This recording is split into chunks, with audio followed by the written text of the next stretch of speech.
मेरा नहीं। भोजन में, सभी चीज में, हर चीज हमारे लिए तुम्हारी श्रावक की है।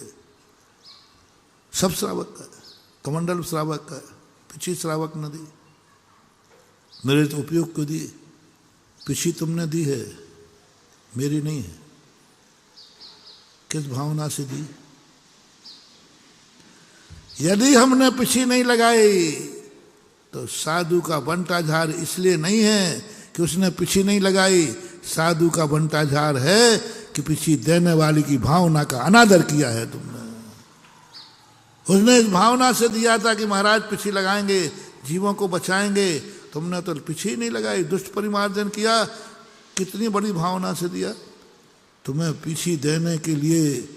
उसने संसार का सुख छोड़ा, महाराज को पिछी देने मिल जाए, मुझे आजीवन ब्रह्मचर्य व्रत ले लिया उसने। कितना बड़ा त्याग, गजब। जवान बच्चे पुरानी पिछी नई पिछी के लिए हर चतुर्मास में ऐसे ऐसे 40 साल की उम्र, 50 साल की उम्र, महाराज मुझे पिछी चाहिए, मैंने ब्रह्मचर्य व्रत लेना, हाओ ले लगे। मैंने कि पिछी को देने लेने में तू इतना बड़ा बलिदान कर रहा है, इतना बड़ा त्याग करने को तैयार है।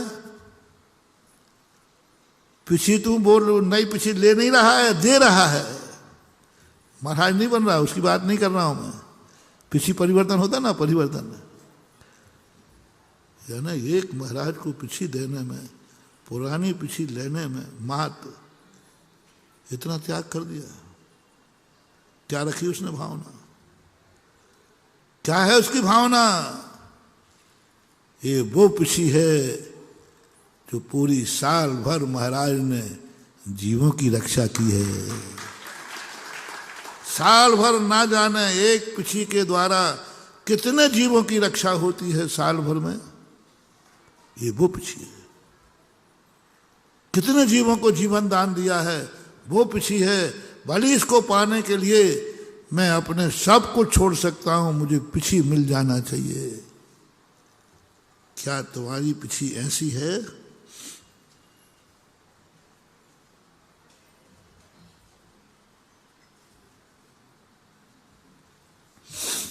जिस भावना से वो तुम्हारी पुरानी पिछी ले रहा है, साल भर पिछी का उपयोग करो। श्रावक ने इस भावना से पिछी ली है, इतना बड़ा नियम लिया है। और यदि तुमने साल भर ऐसी पिछी का उपयोग नहीं किया तो उस भक्त की भावना के साथ विश्वासघात है, विश्वासघात है। इसलिए पिछी जब श्रावक देवे तो नियम ले लेना, जिस भावना से दी है मैं साल भर इस पिछी से जीवों की रक्षा करूंगा, दुष्ट परिमार्जन नहीं करूंगा, बिना देखे परिमार्जन नहीं करूंगा। क्योंकि पिछी किसकी है? रिपीट करते जाओ। पिछी किसकी है? श्रावक की। किस भावना से दी है? बस हम साधुओं को वो ध्यान रखना है। पहली बात तो मेरी है नहीं, मेरे उपयोग के लिए दी है। क्योंकि चलोगे फिरोगे उठोगे तो आपके व्रतों में दोष लगेगा। तो आपने कहा महाराज मैं पिछी देता हूं आपको उपयोग के लिए, आपकी नहीं है, आपको उपयोग के लिए। और किस उपयोग के लिए दी है? ये मुनि महाराज को ज्ञान होना चाहिए कि श्रावक इतना बड़ा त्याग करके पिछी दे रहा है, ले रहा है। अब जब भी तुम्हें प्रमाद आवे तुरंत ध्यान करना, श्रावक की भावना का क्या होगा, उसने क्या सोच के पिछी दी थी, उसने क्या सोच के अगली साल पिछी लेगा। जब भी तुम्हें कोई जीवों का प्रमाद आए, बहुत बड़ा मोटिवेशन दे रहा हूं तुम्हें और हमें, जब भी मुझे थोड़ा प्रमाद आ जाए, थोड़ा कहीं हो जाए, तुरंत करना। साल भर बाद कोई व्यक्ति इस पिछी को लेगा, क्या मान के लेगा कि इस पिछी से असंख्यात जीवों का रक्षा हुई है, इस जीवों ने बचाया है। ऐसी पिछी मेरे घर में आ जाए तो मेरे परिवार की भी रक्षा हो जाएगी। तो क्या आपने की है साल भर रक्षा?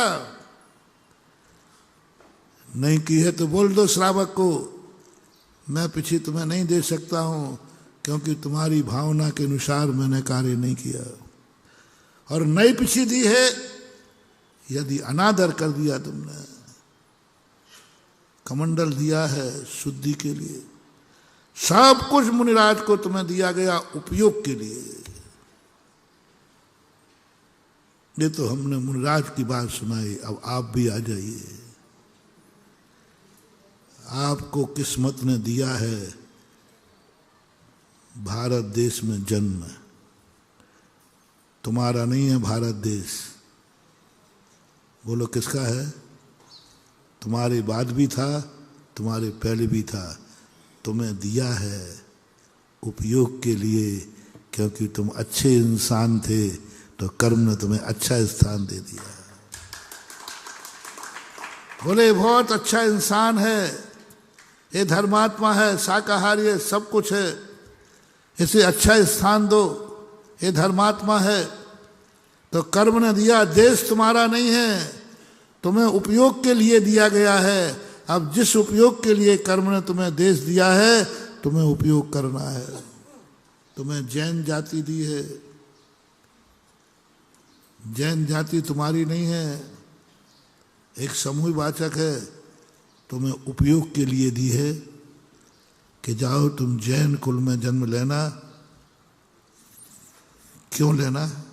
कर्म ने कहा है, क्योंकि तुम रात्रि में भोजन नहीं करते हो, तुम जिनेंद्र भगवान का अभिषेक करते हो, तुम पूजा करते हो, तुम मुनियों की सेवा करते हो, मुनियों को हार देते हो, सदा मुनि बनने का भाव रखते हो। तो जाओ, मैं तुम्हें उपयोग के लिए जैन कुल और जैन जाति देता हूं। तुम्हारी नहीं है जैन जाति, तुम्हारा नहीं है ये कुल, तुम्हारे बाप दादों का है, तुम्हारा नहीं है। तुम्हें ये जाति उपयोग के लिए मिली है। कर्म ने किस भावना से तुम्हें जैन जाति दी, यदि इसको तुमने ध्यान में नहीं रखा तो कर्म ऐसा नाराज होगा महानुभाव, 100 भवों तक तुम्हें तड़फा देगा, तरसा देगा, मृक्षों में पटक देगा उठा के, क्योंकि तुमने कर्म की भावना को ध्यान नहीं रखा।